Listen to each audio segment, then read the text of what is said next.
Sword of Coming, episode 312.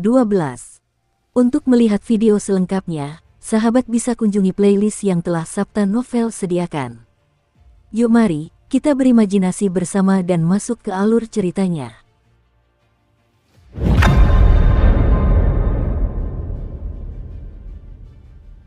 Zhou Fei menjepitkan kedua jarinya, dan jiwa wanita itu mengembun menjadi mutiara seputih salju di antara jari-jarinya.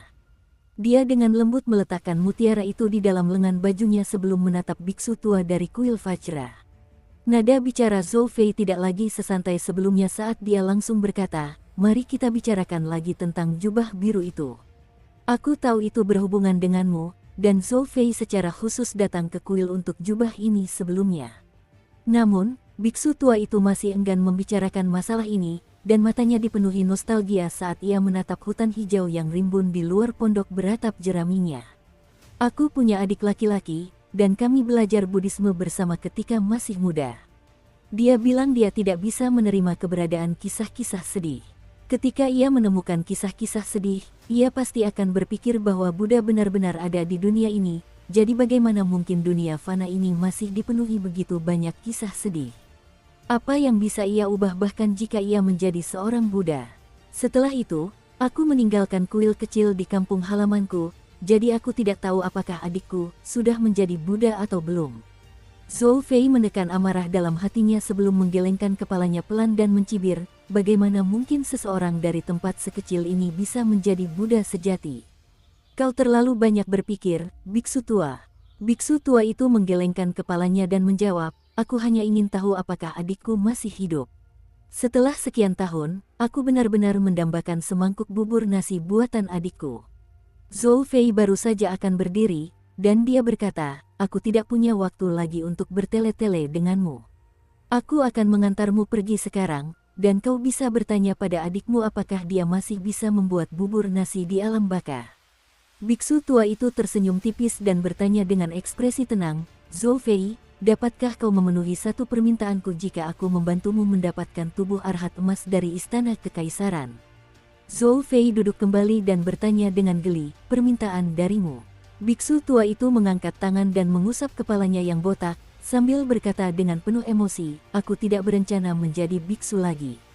Aku ditinggalkan di pintu masuk sebuah kuil ketika masih kecil, dan aku diasuh serta dibesarkan oleh guruku yang baik hati. Dulu aku selalu berkhayal dengan adikku, dan hal yang paling kuinginkan sebenarnya adalah sisir." Zhou Fei memegang perutnya dan tertawa terbahak-bahak. Biksu tua itu melepas jubah Buddha luarnya dan melipatnya dengan rapi, lalu meletakkannya di samping sambil berkata dengan suara pelan, "Tolong bantu dia menemukan jalan keluar dari tempat ini. Dia tidak pantas lagi terjebak di tempat kecil ini." Sebuah gaun biru langit dengan lengan lebar tampak di salah satu sudut pondok beratap jerami itu. Para wanita cantik di luar pondok beratap jerami itu telah melayani Zhou Fei selama bertahun-tahun, sehingga mereka secara alami telah menyaksikan banyak hal dan karenanya sangat berpengetahuan. Meskipun demikian, mereka masih takjub ketika melihat gaun biru langit melayang di udara. Gaun biru langit itu melayang di sisi biksu tua itu, dengan ujung gaun perlahan turun ke tanah. Pada akhirnya, samar-samar terlihat bahwa gaun itu berada dalam posisi berlutut. Biksu tua itu tidak lagi sesopan dulu dalam ucapannya setelah melepas jubah Budanya, dan dia berkata, "Aku telah bertindak sebagai biksu pembawa cahaya dan biksu pemberi ceramah di kuil Vajra selama bertahun-tahun. Hari demi hari dan tahun demi tahun, aku telah menyampaikan puluhan ribu baris kitab suci dan ajaran Buddha kepada mereka. Audiensku terdiri dari berbagai macam orang, mereka yang berasal dari 3 aliran dan juga mereka yang berasal dari 9 aliran filsafat. Namun, mereka hanya mendengarkan ajaran saya tanpa benar-benar menerapkan apapun. Mereka masih saling berperang, dan mereka masih melakukan pembunuhan balas dendam di dunia kultivasi. Apa yang bisa saya lakukan? Sebagai seorang biksu, bisakah saya mengambil pedang untuk melenyapkan orang-orang yang penuh kekerasan itu dan memulihkan perdamaian? Bisakah saya mencegah kekerasan melalui kekerasan? Haruskah saya meletakkan pedang saya di pundak mereka dan memaksa mereka untuk berjanji setia pada kebaikan dan Buddhisme?"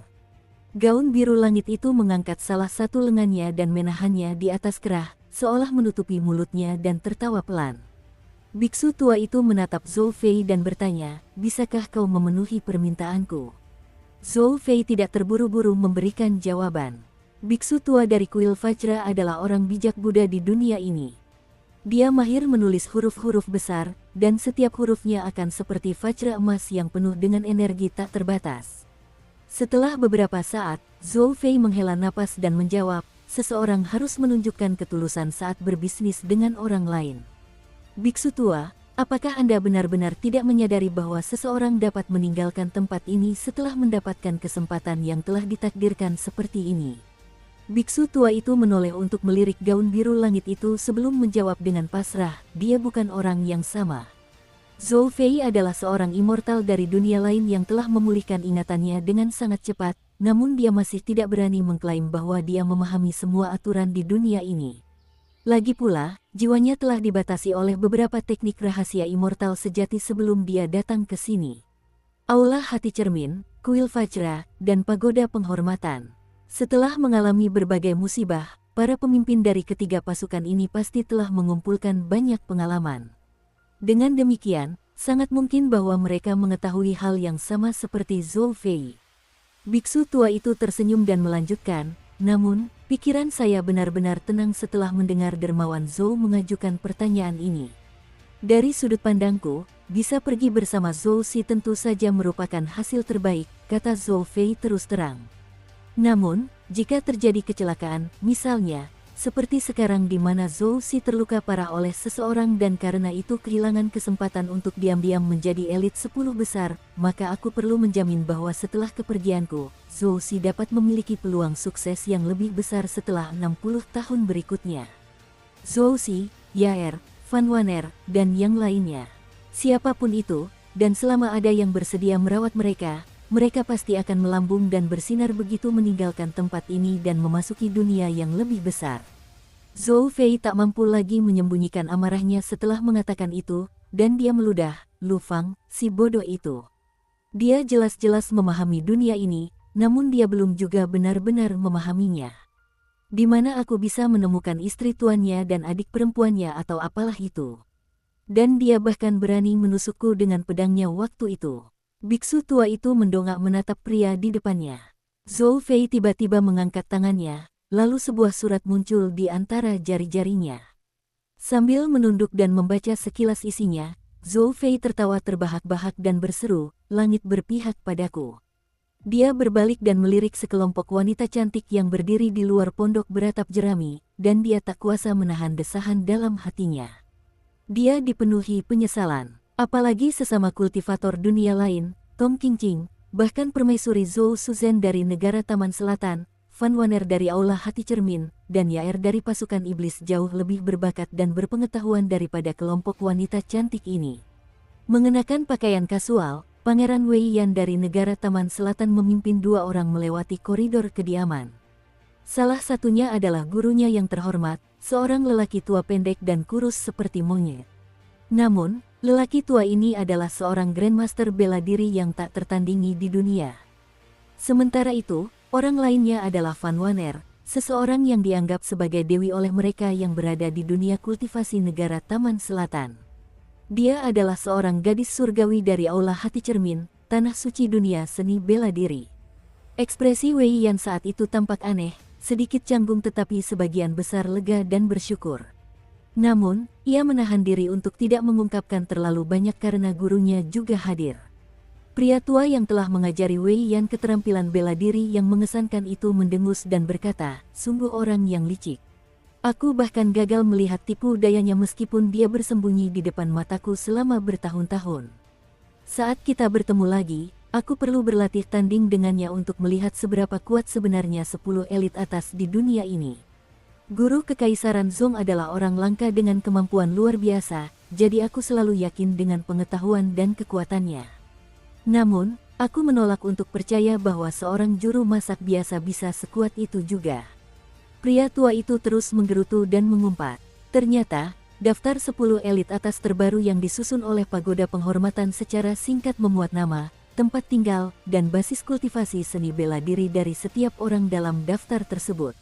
Mereka seperti Ding Ying, Yu Zhenyi, dan yang lainnya adalah wajah-wajah lama. Namun, satu orang tiba-tiba muncul entah dari mana, dan tempat persembunyiannya tak lain adalah kediaman Pangeran Wei Yan dari negara Taman Selatan. Ia secara mengejutkan menyamar sebagai seorang juru masak. Seorang lelaki tua jangkung yang tubuhnya berbau asap, minyak, dan garam sedang beristirahat dan berjongkok di luar dapur yang bersih dan rapi. Ia memegang segenggam kedelai goreng berwarna kuning keemasan dan memasukkannya ke mulutnya satu demi satu. Di dalam dapur, murid-murid dan cucu-cucunya sibuk menyiapkan makan siang untuk hari ini. Koki tua itu menghela napas sedih ketika melihat Pangeran Wei Yan, mengerutkan wajah tuanya dan menyadari bahwa dia tidak bisa lagi menikmati kedamaian dan ketenangan. Wei Yan memerintahkan semua juru masak, asisten, dan pelayan untuk meninggalkan area tersebut, dan juru masak tua itu tidak berusaha menghentikannya. Sebaliknya, dia terus menghela napas sambil tetap berjongkok di sana, seolah pasrah pada nasibnya. Adapun lelaki tua pendek yang tadi mengamuk, ia segera mengalah dan membatalkan rencananya untuk mengkritik juru masak tua yang termasuk dalam daftar 10 elit atas setelah benar-benar melihatnya secara langsung. Ia menjadi diam dan pendiam sambil terus menatap juru masak tua yang selama ini bersembunyi di dalam istana kekaisaran. Sementara itu, koki tua itu terus melirik Van Wanner dari sudut matanya.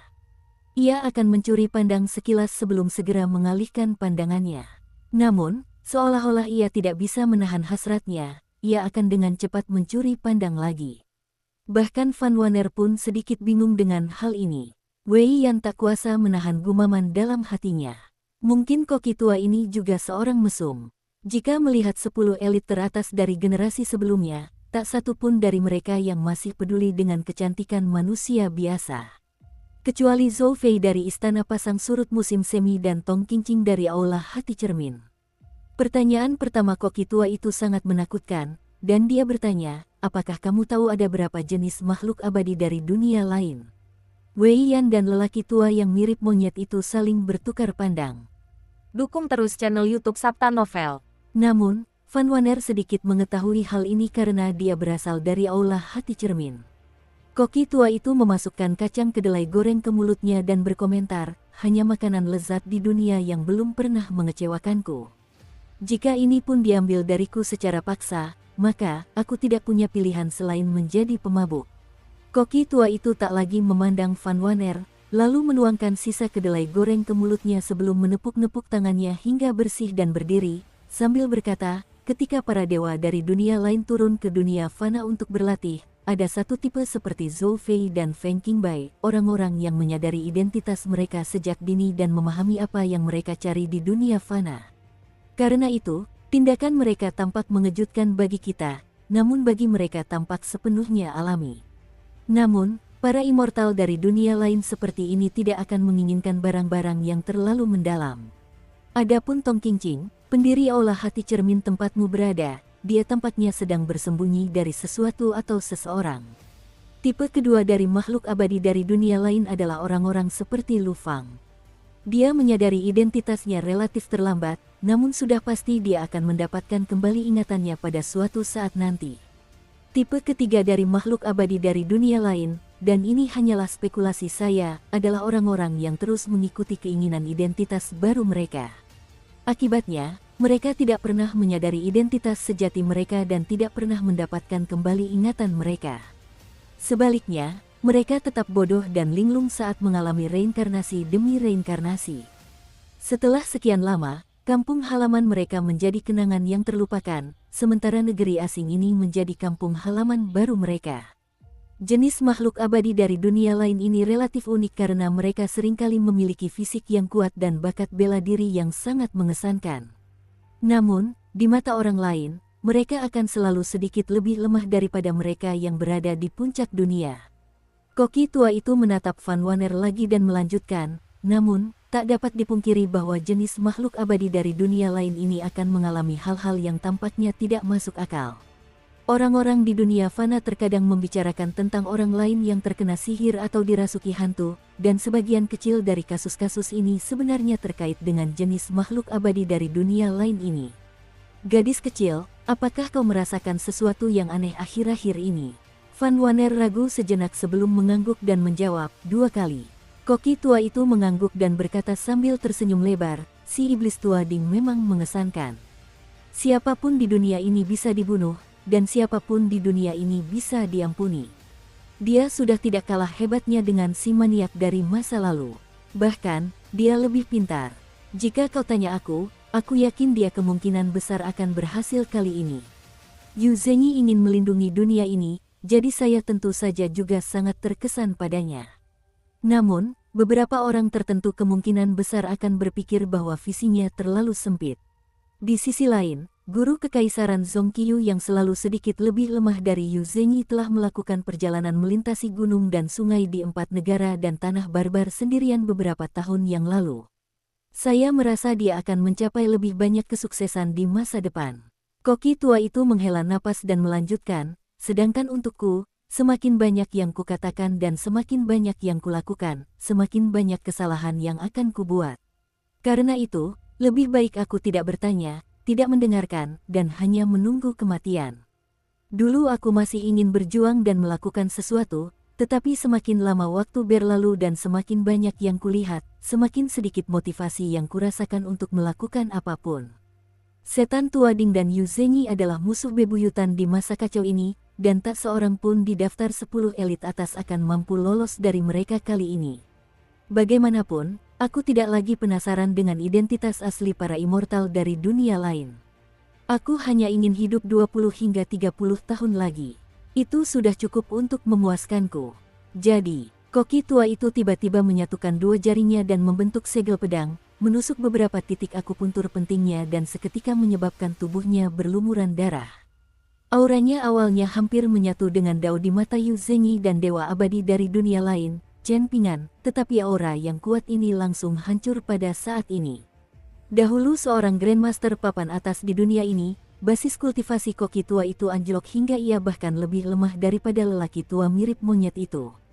Ia memilih untuk secara sukarela menarik diri dari pertarungan yang bergejolak dan kacau ini.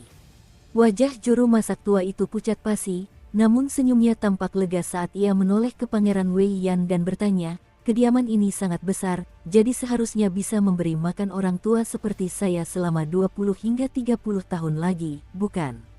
"Tentu saja, Yang Mulia dapat meminta bantuan saya jika Anda benar-benar membutuhkan kekuatan saya untuk sesuatu." Wei Yan mengangguk dan menjawab, "Silakan tinggal di sini dan memulihkan diri.